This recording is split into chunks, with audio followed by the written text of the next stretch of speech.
And there he is, Mike Davis. There we go. How are you, sir? Congratulations. I am great. How are you? Was that in fact you? Were you the guy in the comment section? Yeah, that was me. And my coach was next to me too, and I was just commenting on my phone. Man, that was on Wednesday. You're taking this fight on like 4 days' notice, so like you probably had to cut a little bit of weight. What were you doing on my stupid Facebook chat? That was when I first got to the hotel, so I was kind of just chilling out for a second, taking it all in and relaxing. And I saw you were on, so I clicked on the ESPN live that you had going on, and I was just checking it out. And Man. I saw people were mentioning my name, so I was like, yeah, I would love to get on that show. I see you doing everybody's, like, let me get on here. Okay, and here you are. So let's talk about you getting this call because you ended up replacing Brock Weaver in this fight. My understanding is you got the call on Monday, and that was your birthday, correct? Yes, Monday was my birthday. So what happened? Are you out celebrating your birthday, and someone calls you and says, "Do you want to fight in 4 days?" Yeah. So that whole weekend was just food binging with my family and a couple of my friends, my manager. I was on a nonstop food binge, and I got this call, and I was like, "Oh, dang!" I was And glad I was at 55 though, wait, so how much did you weigh when you got the call? about 173. 173. And it was Which at isn't bad. 55. That's not bad. That's heavy. That's really heavy for me. Okay, well, what are you usually at? 165, 168. Okay, so you're eating a lot of food, cakes and whatnot. Oh yeah. And did you think twice, or you said, "No way, I got to take this fight"? I thought about it.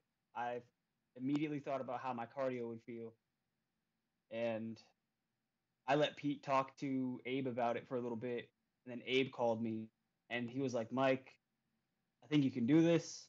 How do you feel? Do you want to do it?" And I said, "Yeah. I mean, I feel good enough. I was getting ready for Copenhagen 2 weeks prior, and I felt great, so I took it." And I understand you had to pull out of that because of a staph infection, right? Correct. How's the staph feeling now? It's gone. Okay. How bad was it? 100% closed, healed, good. Was it bad? It was bad. Where It was was it? attacking the whole right side of my body. Oh, I lost function of my right arm. I had to go to the emergency room. I was cut open, oh, given antibiotics. I was on them for 3.5 weeks. oh. Did you have to stay at the hospital? No, Okay. I did all in one session. I had to go back though to get repacked, but it took 3 weeks. My first infection ever. Okay. So now I'm kind of cautious on definitely shower after you train, guys. Shower after you train. That's right. Yeah. Do you know who the culprit was? Like who gave it to you? Do you have any No, idea? You don't know. Okay. no Could have idea. put him on blast right here, but it's okay. So you take the fight, and how was the weight cut?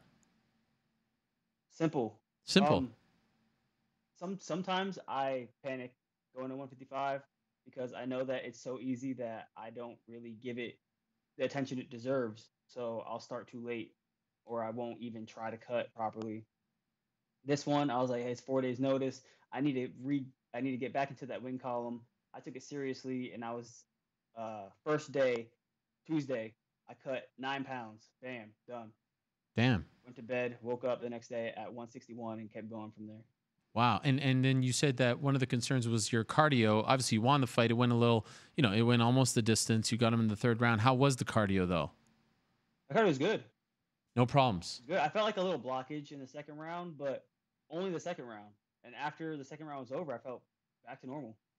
Now, do you feel like you're not getting the credit that you deserve for this feat and the victory, and the finish in particular was beautiful because the referee is getting a lot of, blame for letting it go a little long. His corner is getting blamed for letting him go out into the third round. Do you feel like people are focusing too much on that and not on what you did, taking the fight on short notice, looking the way in which you did, the finish itself? What do you think? I do think that. It is controversial what's going on right now. That whole situation in the first round, he was rocked. He was rocked bad against the cage to the point where I grabbed him by the head and just pulled him down to the ground. There was no resistance at all. So I just tried to get on top and throw a couple punches just to finish it there. But I guess the ref didn't think that was enough and let it keep going. Second round, I just kept pushing the pace a little bit, trying to wear him out so he'd get tired and just fall, but he didn't. That Thomas is tough. So the third round, I was in my head, I was like, this kid is taking a beating, so I'm gonna pull back a little bit. I stopped flurrying and started throwing a hard jab just over and over. Hard jab, move, hard jab. Um, Still kept fighting. So I started to put a little power behind him, and one of them knocked him down. What's up with this ref though? Like, what are you thinking in this fight? Like, what do I have to do to finish this guy? Come on. Yeah, that I 100% exactly what I was thinking. Like, it was unnecessary, right? All that damage. Nobody needs to take that much damage in this fight because it affects your longevity. This no, you don't have too many years to do this in the first place. So Right. stay young, stay healthy. I'm not here to hurt anybody. I'm literally here to have fun. I love fighting. It's just something I found I was good at. Is it uncomfortable for you? Like, are you even thinking of this? Are you thinking those thoughts in the midst of the fight, or are you just so focused on just finishing the guy and getting it over with? I In the second round, I was focused on finishing him. In the third round, I was like, all right, I'm just gonna stick and move and take the decision. And I just kept doing that. I was just like, I just hit him, and you can tell that he was breaking from the punches, and he fell. I did not expect him to fall. I thought I was gonna win by decision. Oh, really? Wow. I mean, that finishing sequence right there, the combo was phenomenal. That was like pimp, like a sniper. It was, So 1-2. yeah, But I perfect. threw it hard. It was a 1-2. Yeah. And so that must have felt great. And for you, coming off a loss, I remember when you went into the Contender Series, there was a lot of hype. I mean, Abe was telling me you're the next John Jones. He's never seen a phenom like you before. You got matched up with a really tough guy in Sadiq Youssef. Do you feel like you haven't quite, shown us what you have, or maybe this is the beginning of that? This is the first time we've seen the true Beast Boy in there. Was this the beginning of The this? first time that you've seen what I'm capable of doing. That fight actually reminded me of the Sadiq fight, just on the opposite end. This Ah, time I was the aggressor. Same thing. I took a lot away from that Sadiq fight, and I'm putting it all into my game today. And I honestly feel like a new fighter. wow. Amazingly, on 4 days' notice with all that weight to cut. It's a crazy Wasn't that thing. bad? Yeah, wasn't It really wasn't. and so what's better for you, 155 or 145? If it's short notice, 155. Sure. If I can have 3 weeks, I'll do 45. Okay. And Because I don't hit much higher than 65, I it's a 20-pound cut, and I can do it in about 3 or 4 days. okay. And I heard the crazy story about you and your friends. Like you kind of grew up in a tough neighborhood, and you and your friends had a plan where you guys were going to go check out this MMA gym, but everyone bailed at the last minute, and you're the only one that went to actually go train at the Yep. gym. They all got in trouble. What happened? What happened on this night that really kind of changed your life Oh, forever? that story. That's my change. That's my life story. Okay. There was a night where me and this small group of people that I hung out with, the only group in school that wouldn't pick on me or be mean to me, we were supposed to go check out a gym in the neighboring city, and they decided to do stevia, which or not stevia, salvia, which is like a synthetic marijuana, and they got high and stayed home and drank. That night, I went to the gym. I didn't like to smoke or drink, so I went to the gym. I fell in love with what I was doing. They ended up uh, getting involved in armed robbery, and holding someone hostage, Oh, going to jail. Some of which who just now got out after this was 10 years ago. So, and I know for a fact that if I would have stayed home and hung out with them, that I would have most likely been involved in some way in that. I would have driven a car, I would have been nearby, and it would have ruined my life. So wow. MMA is the one thing here that took me out of that side of my life and put me on the right track. And now I'm doing so well that I can help my family, what I have left, and it's just super important to me. This is MMA is my life now. That's incredible. Do you still keep in contact with those guys? One of One. them. Okay. Do you think the rest know what you've become, that you're fighting in the UFC?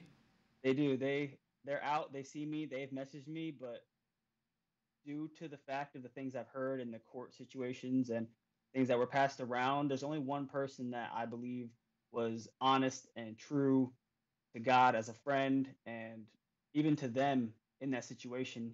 So his name's Jordan, and I still talk to him. He still comes and visits me, actually. He Wow. got out early, like 3 years. Everyone else did about 8. And you had to help raise your siblings, right? Your father passed away when you were young. Yes. How did he pass It away? was just my mom and me for a while, and then my little brother came along, and then his father vanished. So it was just me and Chance with my mom. So we would always have babysitters. I was a bad kid myself. I'm hyperactive. I still have ADHD. I just learned to control it, but I'm all over the place, and then he's all over the place. So we were just trying to figure out what to do, and my mom had to work like 3 jobs just so we could afford to do something, even go to school, even wearing the same clothes. It's not a big deal, but I wanted to do something for my mom. She does so much for us. I need to give back.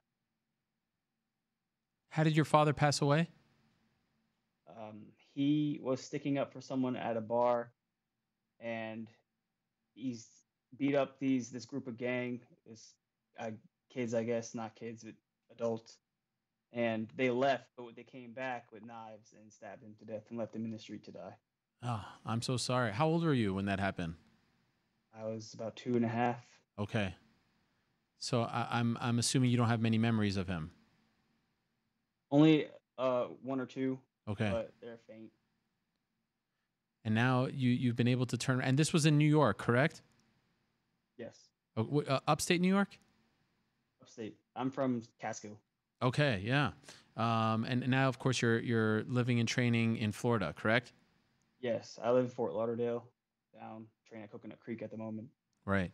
Well, it's an amazing story, my man, and I'm really happy for your success, and I'm happy that you joined the live chat last week and got on the radar, and that you got this opportunity on your birthday, no less. I'm wishing you the best. I know there's a lot of people who are rooting for you, and that you're an inspiration to a lot of people. And it didn't start off the way you wanted to on that Contender Series fight against Yusuf, but you seem to be on the right track now, and I'm looking forward to seeing what you're doing or what you will do in the UFC from here on out. I'm ready to show the world what I have been training to do.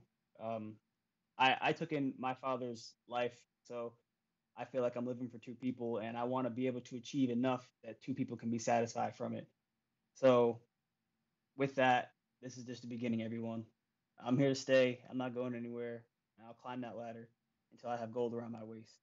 Well done, Mike Davis, Beast Boy. Congratulations on the fight, my man. Happy birthday to you, and again, looking forward to what's Thank you. next. It's been a pleasure. Hello, everyone. It's Ariel Helwani. I just came here to thank you for watching our ESPN YouTube channel. It's the best. You know what else is the best? The ESPN app. You can get highlights, analysis, all that stuff and more. And if you want premium content and live streaming sports, there's only one place for all of that. It's ESPN Plus.